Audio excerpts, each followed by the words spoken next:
Hello friends, आज की इस वीडियो में हम लोग समीकरण के टाइप 1 को हल करना सीखेंगे। यानी कि समीकरण कैसे हल किया जाता है उसका टाइप 1 है। इस तरीके से लगभग 3 टाइप आएंगे और 3 टाइप से हम लोग समीकरण को हल करना सीखेंगे। तो यहाँ पर देखिए, समीकरण 1 के टाइप 1 में कुछ 9 सवाल दिए हुए हैं। इन 9 सवाल को हम लोग सॉल्व करेंगे। हम लोग इस वीडियो में समीकरण को 0 लेवल से हल करना सीखेंगे, जो कि आपको यहाँ पर दिख रहा है कि बहुत ही सिंपल समीकरण दिया हुआ है। इसके नेक्स्ट वीडियो में हम लोग टाइप 2 और टाइप 3 को देखेंगे। तो चलिए वीडियो शुरू करते हैं। और अगर आपको टाइप 2 वीडियो मतलब इसका जो टाइप 2 है वो भी देखना है, तो आप चैनल को सब्सक्राइब कर लीजिएगा ताकि आप उसको भी देख पाएँ। यहाँ पर हमने सवाल लिख लिया है, सभी सवाल को, और अब हम इसको सॉल्व करेंगे। देखिए, सबसे पहले जो यहाँ सवाल है कि y प्लस 3 बराबर 10, ठीक है ना। बहुत ही सिंपल सा समीकरण है ये। y प्लस 3 बराबर क्या है? 10। ध्यान दीजिएगा, इसमें चर जो है y है, क्या है? चर y है। तो हम क्या काम करेंगे, चर को एक तरफ और अचर को सभी को एक तरफ रखते हैं। तो हम क्या काम करेंगे, y को यहाँ रहने देंगे और y के बराबर में लिखेंगे ये 10 जो है ये तो यही है। उसके बाद इस 3 को बराबर के उस साइड ले जाएंगे तो ये हो जाएगा माइनस का 3। यानी बराबर के बाएं तरफ 3 था, दाएं तरफ गया तो माइनस में चला गया। ये बनेगा y बराबर 10 में से 3 गया 7। यानी कि इस वाले प्रश्न का आंसर कितना आ गया? 7। यानी अगर y के जगह पर 7 रख देते हैं यहाँ पर आपका, तो ये समीकरण दोनों तरफ क्या हो जाएगा? इक्वल हो जाएगा। नेक्स्ट सवाल, 6x बराबर 12 है। जब भी आपको इस टाइप से दिया रहता है तो इसका मतलब हुआ 6 गुना x बराबर में 12। अब देखिए, यहां पर है बराबर का सिंबल और हमें क्या करना है, हमें चर को एक तरफ और अचर को एक तरफ लाना है।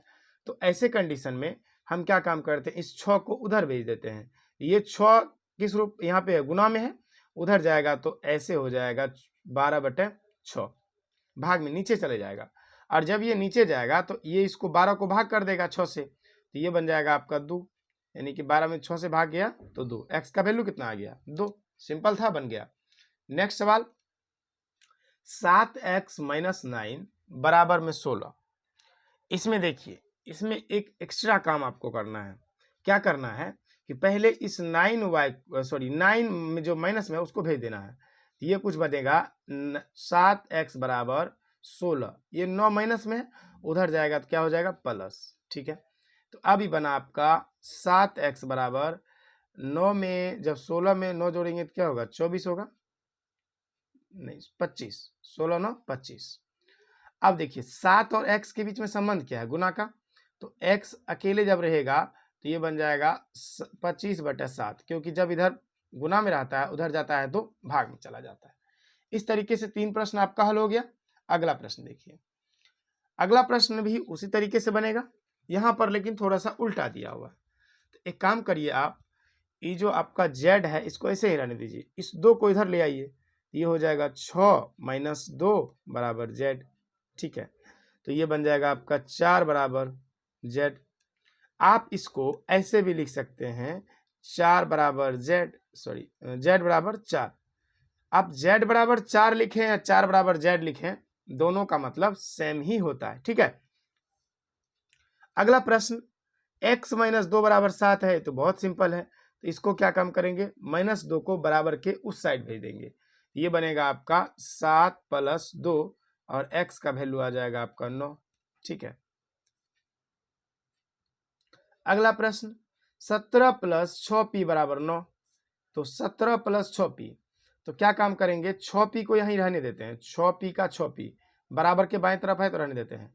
ये जो प्लस में 17 है उधर भेज देते हैं तो ये माइनस का 17 हो जाएगा। तो ये हो जाएगा आपका 6p बराबर, अच्छा माइनस का 17 अब प्लस का 9, ये बनता है आपका 8। ठीक है, ये माइनस का 8 बनेगा। तो p बराबर हो जाएगा माइनस का 8। 6 और p के बीच में संबंध है गुना का, उधर जाएगा तो ये भाग में चला जाएगा। अब ये कटेगा 2 से, 4 दूना 8, 3 दूना 6, तो ये आपका हो जाएगा माइनस का 4/3। ठीक है, तो इस तरीके से हमारा 6 सवाल कंप्लीट हो चुका है। अब हम 7वें सवाल को सॉल्व करते हैं। 7वां सवाल बहुत सिंपल है। जब आपको ऊपर में नंबर दिया रहे और नीचे कुछ ना रहे तो आपको एक अपने मन से दे देना है, क्योंकि आपको पता है कि किसी भी नंबर में हम जब एक से भाग करते हैं तो उसका मान में कोई परिवर्तन नहीं होता है। जब नंबर दोनों तरफ बटे में इस तरीके से आ जाता है तो हम इसको करते हैं क्रॉस मल्टीप्लाई, यानी कि तिर्यक गुना। ठीक है, टी को 1 से गुना करते हैं तो ये होगा टी, और 10 को 5 से गुना करते हैं तो ये होगा 10 पचे 15, यानी टी का वैल्यू आपका कितना आ गया 15। तो सवाल नंबर 7 आपका कंप्लीट हो गया। सवाल नंबर 8 देखिए, 14y माइनस 8 बराबर 13 है। तो 14y को कुछ भी नहीं करना है, 14y का 14y रहेगा। 13 इस माइनस 8 को जब प्लस के उधर भेजेंगे तो ये हो जाएगा प्लस का 8। तो ये आपका होगा 14y बराबर में 13 में 8 जोड़ेंगे तो 8 3 11 और 1 1 2, ठीक है, 21 हो जाएगा। तो ये बनेगा y बराबर 21/14।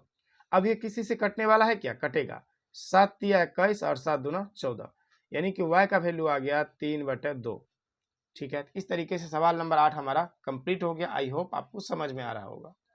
अगला सवाल, सवाल नंबर 9 और इस वीडियो का अंतिम सवाल। ऐसे सवाल जब आपको दिया जाता है तो आप क्या काम करेंगे, इसका पहले इसमें गुना कर देंगे। तो इसको पहले हर बराबर करने के लिए, पूरे का हर बराबर करने के लिए 7 का x से गुना करेंगे तो ये आपका हो जाएगा क्या 7x।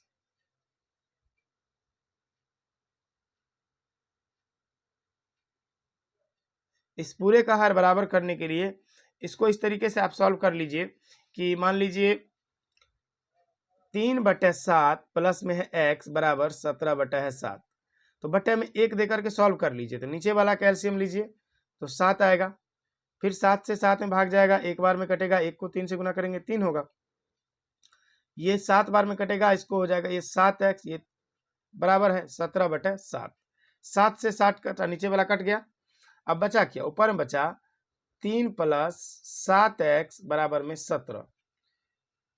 3 को उधर भेज देते हैं तो ये बचेगा 7x बराबर 17 माइनस में 3। तो 7x बराबर 17 में से 3 गया तो क्या बचेगा 14। अब ये कटेगा, x बराबर बनेगा 2, क्योंकि 7 दूना 14, 2 बार में कट गया। और सवाल नंबर 9 हमारा कंप्लीट हो गया। और ये जो हमारा बेसिक प्रश्न था समीकरण का, ये भी हमारा कंप्लीट हो गया। अब नेक्स्ट पार्ट हमारा जो आएगा वो होगा टाइप नंबर 2, और उस वीडियो को देखने के लिए आप कर लीजिएगा चैनल को सब्सक्राइब और बेल आइकन भी प्रेस कर लीजिएगा।